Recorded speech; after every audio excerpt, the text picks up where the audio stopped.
अच्छा बहरहाल देखें, बजट भाषण तो 11 बजे शुरू होगा, लेकिन प्रधानमंत्री नरेंद्र मोदी ने इस बजट को लेकर, अच्छा देखें तस्वीर आ चुकी है। वित्त मंत्री निर्मला सीतारमण को आप इस वक्त देख रहे हैं वित्त मंत्रालय के बाहर से लाइव। उनके हाथ में उनका वो गैजेट है जिसमें ये बजट की पूरी स्पीच जो है और बजट का पूरा मसौदा वो उसके अंदर मौजूद होगा।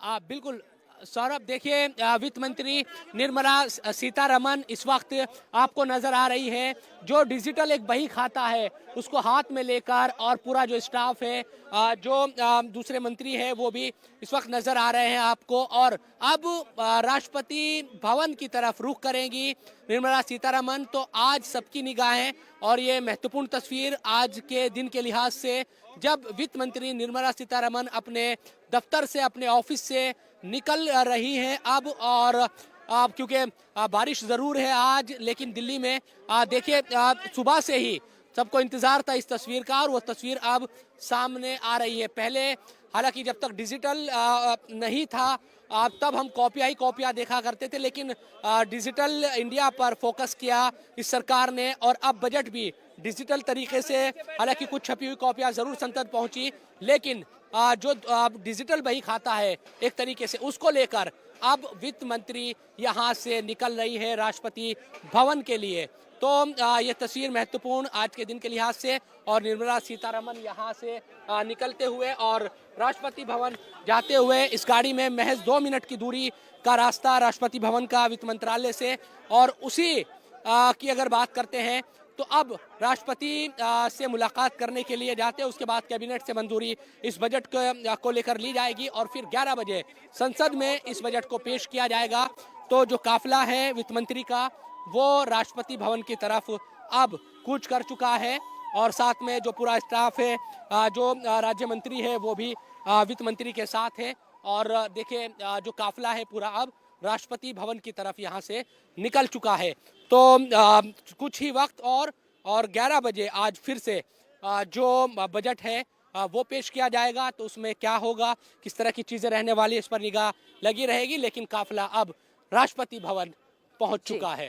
शोएब, आप रहिए हमारे साथ। और जैसा कि आपने कल प्रधानमंत्री नरेंद्र मोदी को भी सुना, उन्होंने बजट को लेकर एक इशारा कल ही दे दिया था। क्या कहा था प्रधानमंत्री नरेंद्र मोदी ने, वो जरा दर्शकों को सुना देते हैं।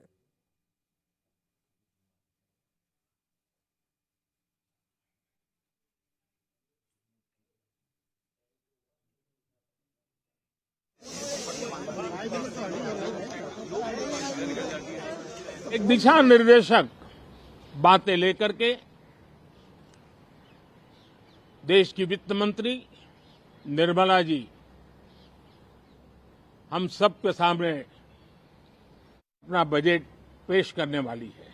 आप तो जानते ही हैं कि जब चुनाव का समय निकट होता है तब आमतौर पर पूर्ण बजट नहीं रखा जाता है। हम भी उसी परंपरा का निर्वाह करते हुए पूर्ण बजट नई सरकार बनने के बाद आपके समक्ष लेकर के आएंगे। तो प्रधानमंत्री ने जो एक शब्द का इस्तेमाल किया कि ये पूर्ण बजट नहीं है लेकिन दिशा निर्देशक बजट होगा, देवेंद्र क्या समझे? शब्द तो एक ही हमारे सामने है। हाँ, निश्चित तौर पे। और जो पूर्ण बजट नहीं होगा सौरभ, सिर्फ कुछ तकनीकी टर्म्स में समझ सकते हैं। अदरवाइज विजन के मामले में या आगे उनको जो करना है उस हिसाब से आप इसको झलक दिखेगी वही कि पूर्ण बजट में जो करना है आपको उसी की इसमें एक झलक दिखने जा रही है। इसको लेके कोई संशय नजर नहीं आया। पिछले दिनों में वित्त मंत्रालय के कई अधिकारियों से जब बातचीत हो रही थी बजट को लेके, तो जो इंडिकेशन मिल रहा था वो यही मिल रहा था। और जैसा कि बार बार सौरभ हम लोग बात कर रहे हैं कि सरकार के हिसाब से देखिए तो एकदम से आदर्श स्थिति है। दुनिया की बड़ी इकोनॉमीज में देखिए आप, तो इंडिया के लिए ऐसी इकोनॉमी है जो कि लगातार 7% से ज़्यादा के ग्रोथ पे आगे बढ़ रही है, और आगे भी आपका अनुमान जो है वो उसी प्रकार का है। अभी पिछले दिनों आपने देखा कि जो हमारा इक्विटी मार्केट है वो दुनिया का चौथा बड़ा मार्केट हो गया। तो इसमें तमाम पहलू आपको नजर आएंगे। डिजिटल ट्रांसफॉर्मेशन, फिनटेक मामले में तीसरी चौथी बड़ी इकोनॉमी इंडिया की है। तो ऐसे अनेक पैरामीटर्स ऐसे हैं जिसके हिसाब से बहुत आसानी से समझ में आ सकता है कि भारत की इकोनॉमी बहुत कंफर्टेबल पोजीशन में इस सरकार के लिहाज से, इस बजट के लिहाज से। उसमें आप कुछ बड़े ऐलान देख सकते हैं। जैसा कि पहले हम लोग बात कर रहे थे किसान सम्मान निधि को लेकर, संभव है कि उसमें महिला सेंट्रिक कुछ अप्रोच उसमें आपको इस बार नजर आए। और इसके अलावा युवाओं के लिए संभव है कि कुछ नजर आया। और प्रधानमंत्री नरेंद्र मोदी बार बार जो नैरेटिव दे रहे हैं कि उनके लिए जो 4 जातियां हैं, उन 4 जातियों को केंद्र में रखकर इस बजट में आपको कुछ देखने को मिल सकता है और उसका सीधा समझा जा सकता है कि चुनावी मैसेज भी रहेगा। एक और बात जो कल राष्ट्रपति के अभिभाषण में भी थी, उन्होंने गरीबी को लेकर जो बात कही कि अब तक गरीबी उन्मूलन की बात कही जाती रही है, गरीबी हटाओ ऐसे योजनाएं लाई जाती रही है, लेकिन पहली बार उन्होंने एक राशिद जी मैसेज दिया कि गरीबी कम हुई है, उन्मूलन हुआ है और गरीबों के अंदर एक विश्वास भी पैदा हुआ है।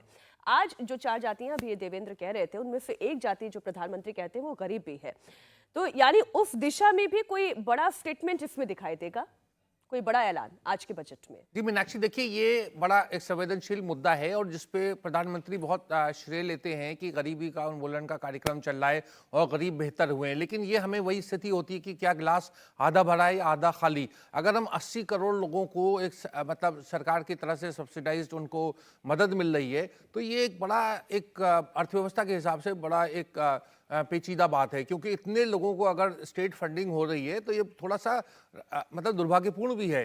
अगर देश की अर्थव्यवस्था इतनी बेहतर हो रही तो अमीर ही अमीर क्यों हो रहे हैं?